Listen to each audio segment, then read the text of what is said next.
Hello दोस्तों। UPSC CSC 2026 के prelims के एग्जाम को लेकर बहुत तरह के ओपिनियन देखने को मिल रहे हैं।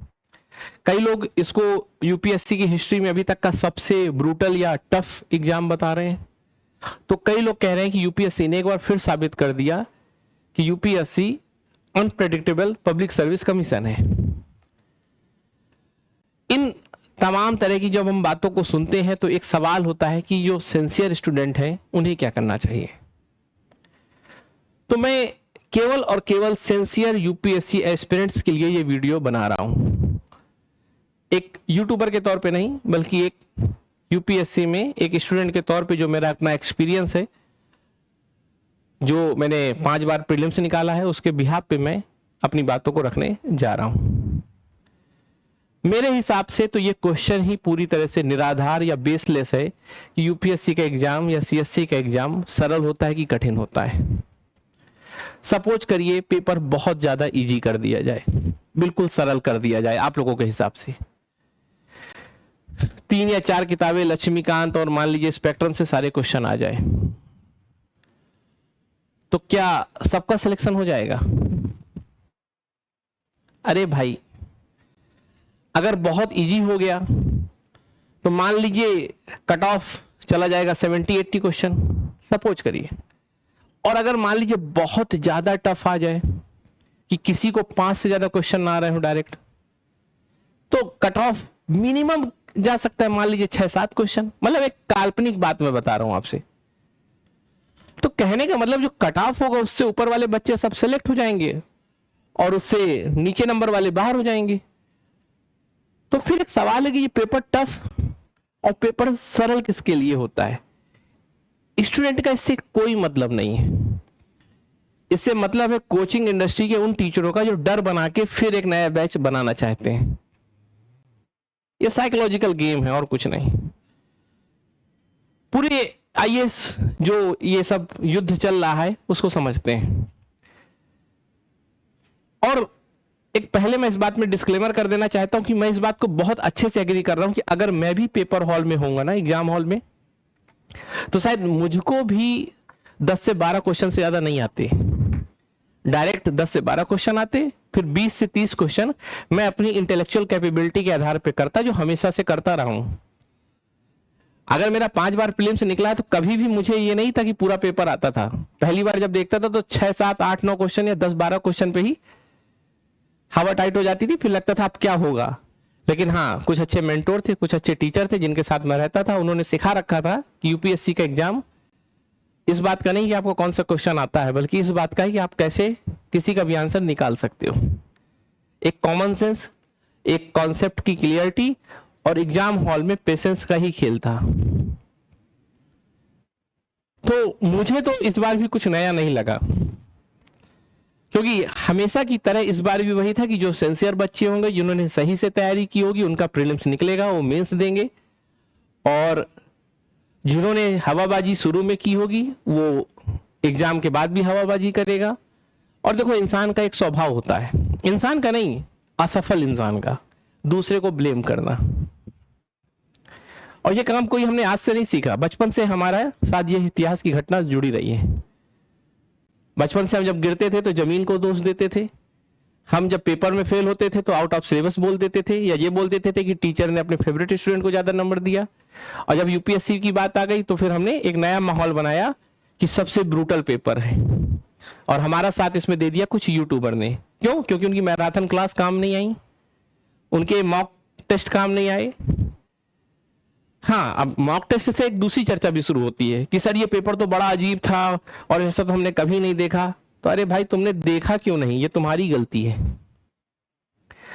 तुमने यूपीएससी की तैयारी ही नहीं की, तुमने तो वो किया जो तुम्हें अच्छा लगता था, तुम्हें मजा आता था जिसमें तुमने वो किया। तुमने तो केवल अपना शौक पूरा किया था ना, क्योंकि तुम्हारे पास पैसा था, समय था, तो तुमने यूपीएससी की तैयारी कर ली एक शौक की तरह पे। तुमने वो नहीं किया जो यूपीएससी ने तुमसे कहा था। सिलेबस में साफ साफ लिखा है यूपीएससी में कि हमें कोई इंफॉर्मेशन लोडर मशीन नहीं चाहिए, हमें इंटेलेक्चुअल कैपेबिलिटी वाले लोग चाहिए। मैं खुद इस बात को एक्सेप्ट कर रहा हूं कि पेपर में वहां मैं भी होता ना तो पूरे क्वेश्चन नहीं आते और किसी को भी नहीं आएंगे। लेकिन यहां पर इस बात की जरूरत ही नहीं कि पूरे क्वेश्चन आए। यहां तो सवाल है प्रीलिम्स को क्वालिफाई करने का, और प्रीलिम्स को क्वालिफाई करना इंफॉर्मेशन का एग्जाम नहीं है, ये है मेंटल स्ट्रेंथ का। और सी सेट यही करता था। 2022-23 में कहा गया कि सी सेट अभी तक का सबसे टफ था, और कई आईआईटी और बीटेक वाले इसको नहीं निकाल पाए। मेरा निकला था उस समय भी, और जबकि मेरी मैथ ऐसी है ना कि मुझे डायरेक्ट क्वेश्चन आप भी दे दोगे मैं डर जाऊंगा और नहीं कर पाऊंगा। लेकिन यूपीएससी के लिए मैंने खुद को तैयार करा था कि मुझे उस 2 घंटे में नहीं डरना, क्योंकि यूपीएससी का काम ही डराना है। सिविल सर्विस एग्जाम को बार बार बोला जाता है कि ये पर्सनालिटी बेस्ड एग्जाम है, लेकिन आपने उसको कभी समझा ही नहीं, क्योंकि आप किसी को सुनना ही नहीं चाहते हो। आपके मन में जो है बस आप उसी तरह से अपने आप को बनाए रखना चाहते हो, कंफर्ट जोन में रखना चाहते हो, और जो आपकी चापलूसी, आपकी प्रशंसा कर दे, जो माहौल बना दे, आप उसके साथ जुड़े रहते हो, क्योंकि आपको क्रिटिसिज्म को सुनने की आदत नहीं है। अभी मैंने एक शॉर्ट वीडियो बनाया और यही सब बातें बोली, तो उसमें मुझे गालियां सुनने को मिल रही हैं।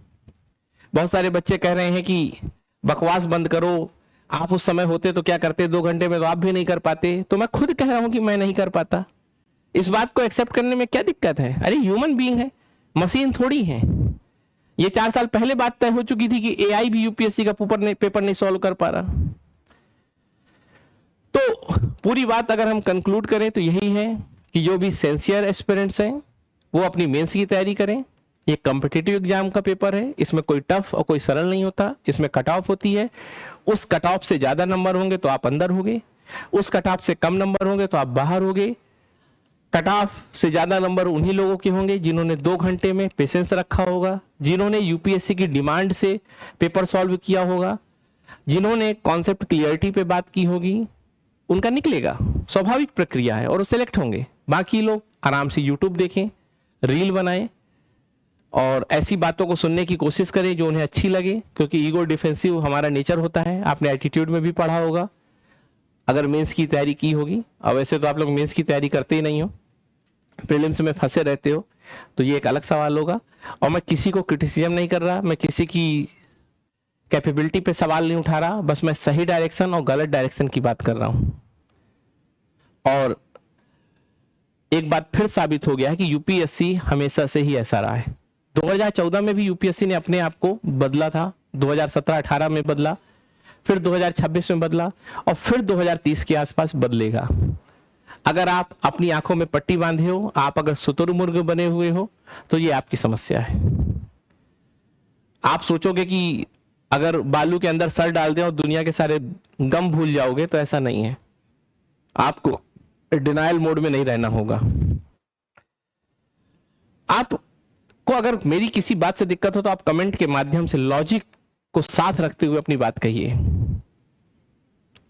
और मैं आपकी बात को सुनूंगा, समझूंगा, उसमें मैं रिप्लाई करूंगा और आपके साथ बात करूंगा। आप किसी भी तरह का एब्सोल्यूट जजमेंटल स्टेटमेंट को नहीं पास कर सकते, आपको इस बात को समझना होगा। तो आइए हम लोग आगे की तैयारी करते हैं और यूट्यूब की दुनिया से दूर चलते हैं, खुद को रिलैक्स मोड में करते हैं। यही मैंने भी एग्जाम के पहले जो वीडियो बनाई थी उसमें भी सेम यही बात की थी कि एग्जाम देने के बाद कोई चर्चा मत करना। तो प्लीज एक साधारण से छात्र के तौर पे बिहेव ना करें, एक मैच्योर सफल इंसान के तौर पे अपने आप को रखें और नई लड़ाई के लिए खुद को तैयार करें। बस याद रखना है कि इस एग्जाम में अगर हम सफल हो गए तो बहुत बेहतर, नहीं सफल हुए तो हमें वो सारी गलतियों को दोबारा नहीं दोहराना जो 2027 में हमारी सफलता को रोकें। 2027 के लिए भी आप खुद को तैयार करिए। आपको अपनी प्रशंसा सुननी है तो एग्जाम कठिन है ये सब मैं बोल सकता हूं, पर ऐसा कुछ नहीं होगा। एक नई लड़ाई लड़िए, कुछ भी नहीं बिगड़ा। जिस दिन आप अधिकारी बनोगे सारी पुरानी कहानियां केवल मोटिवेशनल कहानियां रह जाएंगी और एक नई शुरुआत होगी। धन्यवाद।